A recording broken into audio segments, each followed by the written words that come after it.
Start करेंगे अपन chemical equilibrium के बारे में। तो change in concentration, upon reactant के कंसंट्रेशन को बढ़ाएंगे तो सिस्टम रिएक्शन को फॉरवर्ड शिफ्ट करेगा। प्रोडक्ट को कंसंट्रेशन को बढ़ाएंगे, सिस्टम बैकवर्ड शिफ्ट करेगा। प्रेशर को बढ़ाएंगे, reaction shift towards laser number of moles होगा। प्रेशर को कम करेंगे, reaction shift towards greater number of moles होगा। अल्फा क्या होगा, डिसोसिएटेड मोल अपॉन इनिशियल मोल होगा। के केवल टेम्परेचर पर डिपेंड करेगा। यदि टेम्परेचर बढ़ाएंगे तो reaction shift away from heat होगा, टेम्परेचर कम करेंगे टुवर्ड्स हीट होगा। प्रेजेंस ऑफ कैटलिस्ट में नो इफेक्ट होगा। Addition of inert gate constant volume, no effect at constant pressure, shift towards greater number of moles होगा। के 10 की पावर 3 से के ज़्यादा, के कम है तो रिएक्टेंट मोर स्टेबल होगा। के ज़्यादा है 10 की पावर 3 से प्रोडक्ट मोर स्टेबल होगा। और के की वैल्यू 10 की पावर -3 से +3 होगा तो रिएक्टेंट ऑलमोस्ट कन्वर्टेड होगा प्रोडक्ट में।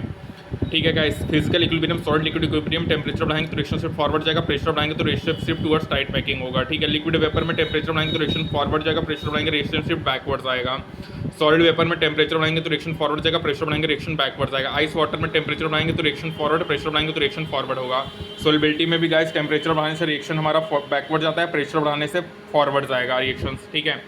अल्फा क्या होगा guys, N1 upon delta N upon D theoretical minus D observe upon D observe होगा, या N1 upon delta N MM theoretical minus MM observe upon MM observe होगा। N1 क्या होगा, stoichiometry of reactant होगा। Delta N क्या होगा, L2 plus N3 minus N1 होगा। Q और Kc बराबर तो रिएक्शन इक्विलिब्रियम होगा, Kc ज़्यादा होगा तो रिएक्शन बिफोर इक्विलिब्रियम होगा, शिफ्ट फॉरवर्ड होगा।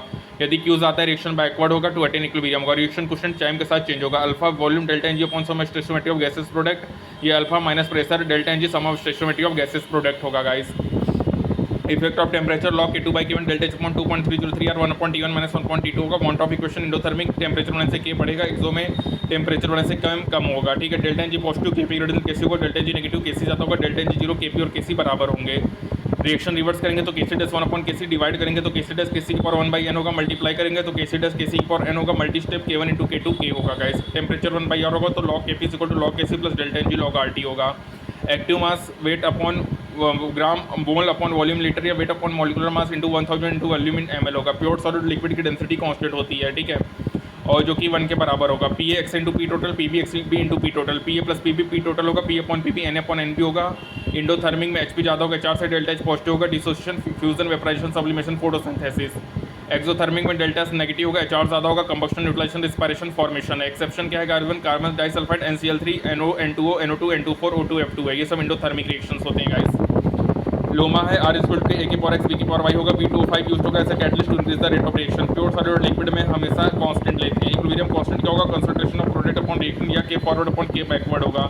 K केवल टेम्परेचर पर डिपेंड करेगा। जितना ज़्यादा K की वैल्यू होगी, अमाउंट ऑफ प्रोडक्ट ज़्यादा होगा, अमाउंट ऑफ रिएक्टेंट कम होगा, स्टेबिलिटी प्रोडक्ट की ज़्यादा होगी, स्टेबिलिटी ऑफ रिएक्टेंट कम होगा। अल्फा बता दिया था, dissociated mole upon initial moles होता है। रिएक्शन क्वेश्चन जो होता है वो किसी भी रिएक्शंस में लिखा जा सकता है। ओनली रिटन एट इक्विलिब्रियम होगा। रिएक्शन क्वेश्चन टाइम के साथ चेंज होगा। इक्विवेलेंट वेट क्या होता है, molar mass upon n factor होता है गाइस। एसिड के लिए number of replaceable H plus होगा, बेस के लिए number of replaceable OH minus होगा, सॉल्ट के लिए टोटल पॉजिटिव नेगेटिव चार्ज होगा, आयन के लिए चार्ज ऑन आयन होगा। Number of gram equivalent weight upon equivalent weight होगा, number of gram mole into n factor होगा, या normality is equal to molarity into valency factor होगा। Soda water bottle sealed होता है under high pressure of gas, क्योंकि इसकी solubility high होती है।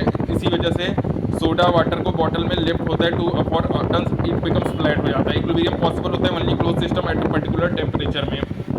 जो कॉन्सेप्ट होता है सॉल्यूट का सेचुरेटेड सॉल्यूशन में डिपेंड करेगा टेम्परेचर में। ड्यूरिंग इक्विलिब्रियम सभी मेजरेबल प्रॉपर्टीज कांस्टेंट होते हैं। Kc और Kp की कोई भी यूनिट नहीं होती। प्योर गैस के लिए स्टैंडर्ड स्टेट 1 बार है। ली-चैटलियर प्रिंसिपल जो होता है वो एप्लीकेबल होता है फिजिकल और केमिकल इक्विलिब्रियम के लिए। ठीक है। Low temperature that is 500 kelvin और प्रेशर हमारा फेवरेबल कंडीशन होता है अमोनिया के लिए गाइस। ठीक है। और याद रखना ली-चैटलियर प्रिंसिपल एप्लीकेबल होगा फिजिकल और केमिकल इक्विलिब्रियम दोनों के लिए एप्लीकेबल होगा गाइस। तो गाइस यहाँ पे हमारा कंप्लीट होता है that is chemical equilibrium. Thank you.